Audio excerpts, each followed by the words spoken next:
Hai, Assalamualaikum. Saya Zul daripada Aquaponik dan DIY Malaysia. Hari ini kita sambung lagi dengan projek sensor fogging dan juga automation system ni. Projek ni saya namakan sebagai FogMon untuk singkatan kepada fogging monitoring, dan ini adalah version 2. Version 1 hari tu kita buat kita cuma ada function untuk detect asap fogging dan matikan saja pump. Tapi untuk version 2 ni kita dah tambah dengan modul GSM untuk membolehkan kita menerima SMS bila berlaku fogging. Untuk version 2 ni kita tambah lagi dua peralatan. Yang pertama itu modul GSM, dan yang kedua adalah kita punya power supply 5V 2A. Dan total cost untuk tambahan untuk jadikan version 2 ni cuma perlukan di bawah RM50. Untuk GSM modul ni RM34 dan power supply cuma RM12 saja. Macam saya cakap sebelum ni, projek ni sangat mudah dan simple. Walaupun tuan-tuan tak tahu programming, tak tahu nak buat coding, jangan risau sebab semua tu saya dah sediakan dalam website Aquaponik Malaysia. Boleh tengok link dekat video description nanti. Tuan-tuan cuma perlu copy and paste coding yang saya dah sediakan dan buat sambungan mengikut apa yang saya dah tunjukkan dalam video nanti. Tak tahu macam mana nak buat? Jom kita masuk dalam.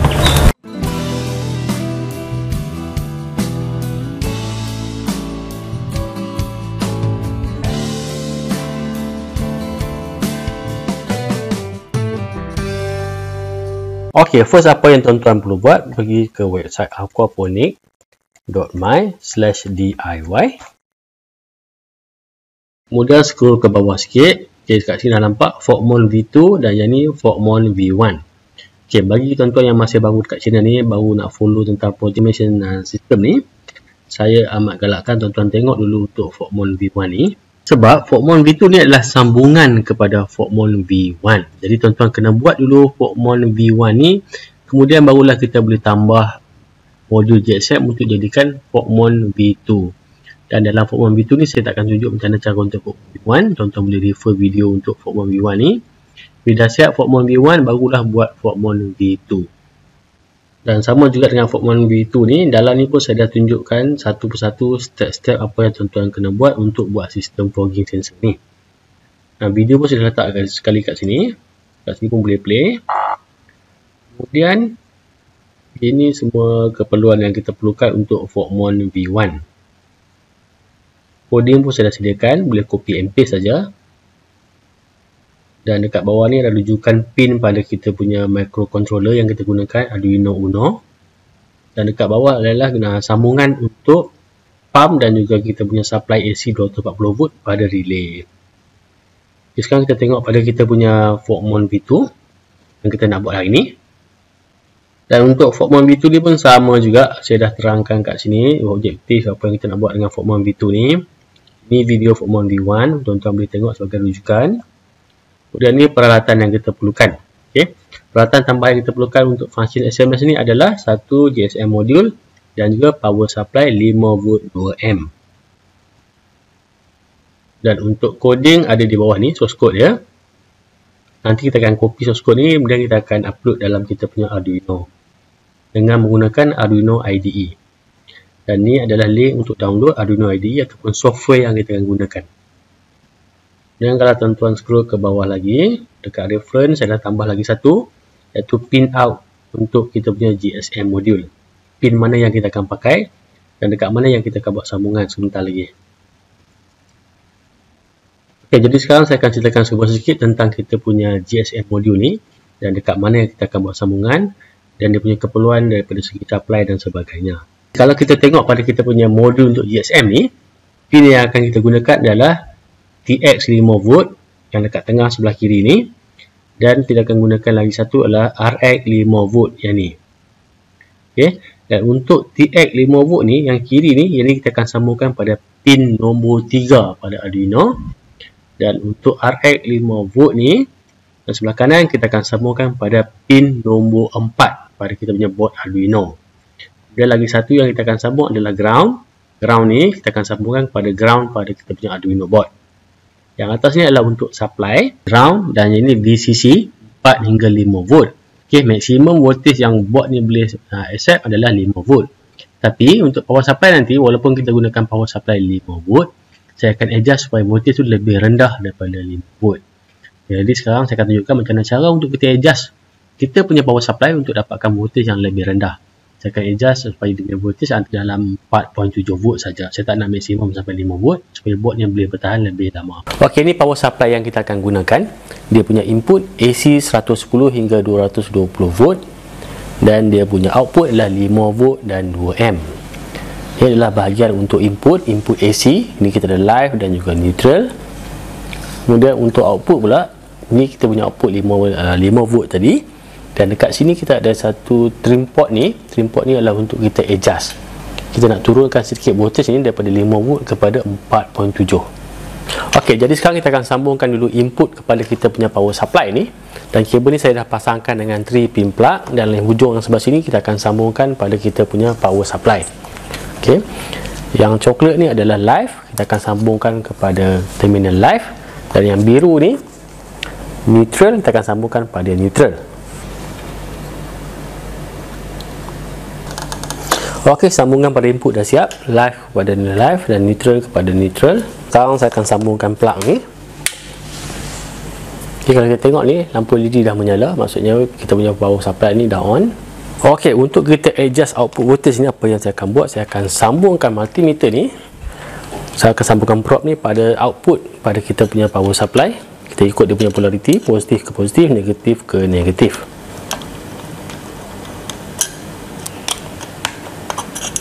Ini yang positif, kemudian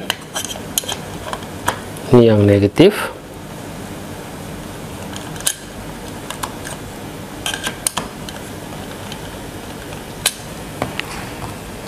Kemudian pada multimeter kita setkan pada volt DC. Kalau kita tengok ni output dia sekarang 5 volt, so kita akan turunkan sikit. Okey, bagi yang tak tahu macam mana cara nak guna multimeter ni, boleh tengok link video kat atas ni. Saya dah tunjukkan macam mana cara untuk menggunakan multimeter ni, dan juga kita boleh gunakan multimeter ni untuk troubleshoot masalah yang biasa kita jumpa dalam kenderaan untuk repair kereta. Jadi sekarang ni apa yang saya akan buat, saya akan adjust kita punya trim port ni untuk dapatkan voltage 4.7 volt.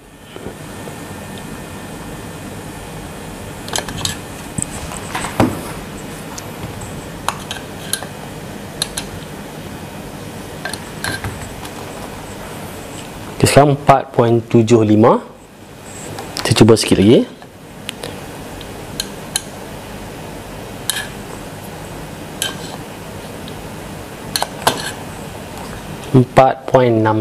Okey, dah cukup. Inilah kita punya modul GSM. Dia datang dengan satu modul GSM, satu antena, dan dari satu konektor untuk power. Dan untuk sambungan TX saya akan gunakan jumper yang berwarna hijau, dan RX jumper berwarna biru. Kita sambung pada bahagian tengah ni.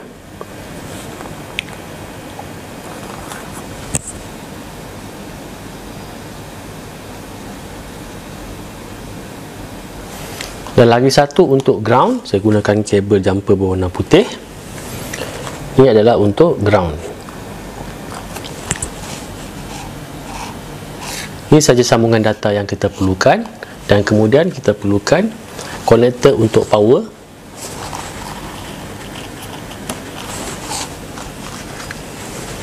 Kemudian saya akan sambungkan dia punya antena.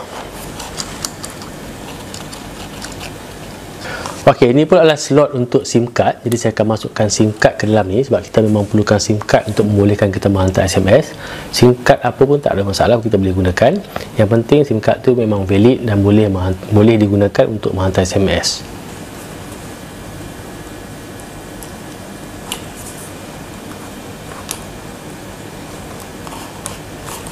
Sebelum kita pasangkan kita punya modul ni pada kita punya Arduino board, kita akan test dulu sama ada kita punya SIM card dan juga GSM modul ni berfungsi ataupun tidak.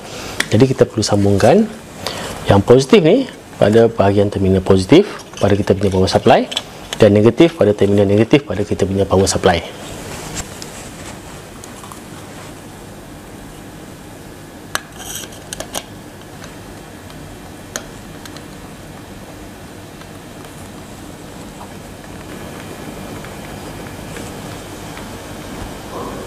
Okey, power kita dah sambung. Sekarang saya akan cuba on kan.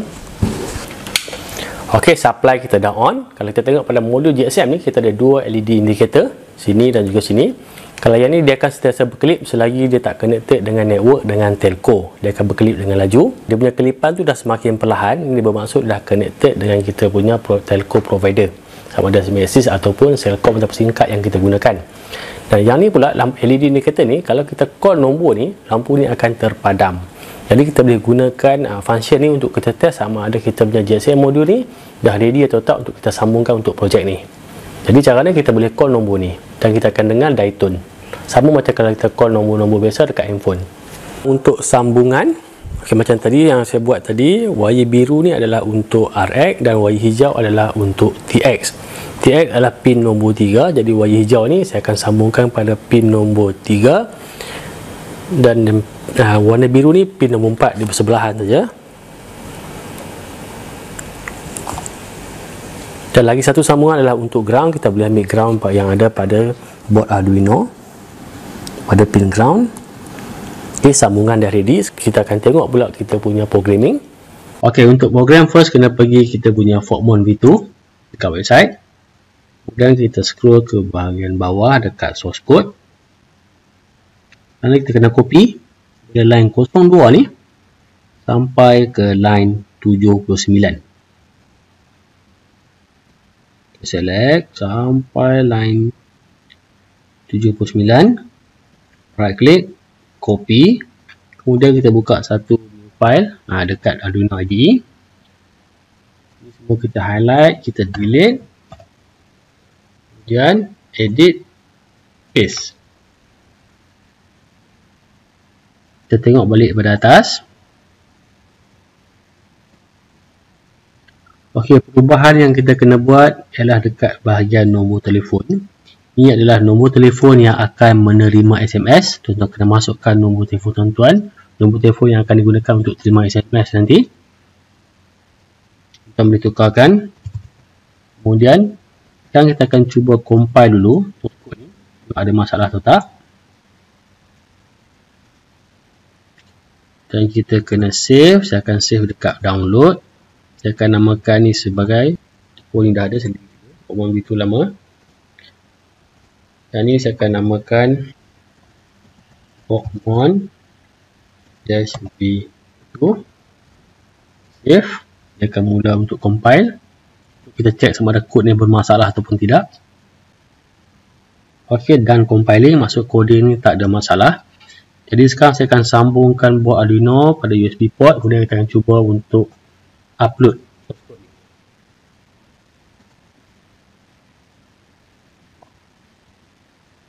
Uploading. Dan uploading maksudnya kita punya programming dah siap. Sekarang kita akan test kita punya sistem ni sama ada dia akan menghantar SMS ataupun tidak. Okay, ini telefon yang saya dah setkan untuk menerima SMS. Nombor ni tadi saya dah masukkan dalam kita punya coding tadi. Sekarang saya akan test dengan menggunakan lighter ni. Sebab sensor ni pun dia boleh detect gas dan juga asap.